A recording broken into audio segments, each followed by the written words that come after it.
Freelancing শুরু করার প্রথম ধাপ একটা স্কিলকে প্রপারলি শেখা। আপনি ফ্রিল্যান্সিং করতে গেলে আপনাকে যে কোনো একটা স্কিল খুব ভালোভাবে শিখতে হবে, জানতে হবে, পারতে হবে।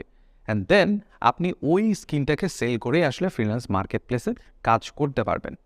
সো প্রশ্ন এখানে থেকে যায় যে ভাই আমি আসলে ফ্রিল্যান্সিং তো করব, কিন্তু কোন স্কিলটা আসলে শিখব? সেক্ষেত্রে আমি আপনাদেরকে দু একটা সাজেশন দিতে পারি।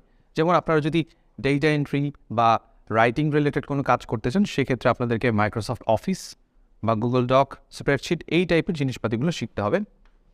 সেকেন্ডলি, গ্রাফিক ডিজাইন যদি শিখতে চান, সেক্ষেত্রে মিনিমাম আপনাদেরকে অ্যাডোবি ফটোশপ অথবা ইলাস্ট্রেটর এই জিনিসটা শিখতে হবে। যদি ফটোশপ এবং ইলাস্ট্রেটরের ঝামেলা এড়াতে চান, সেক্ষেত্রে ক্যানভা দিয়েও আপনারা বেসিক গ্রাফিক ডিজাইনের কাজগুলো শিখে নিতে পারেন।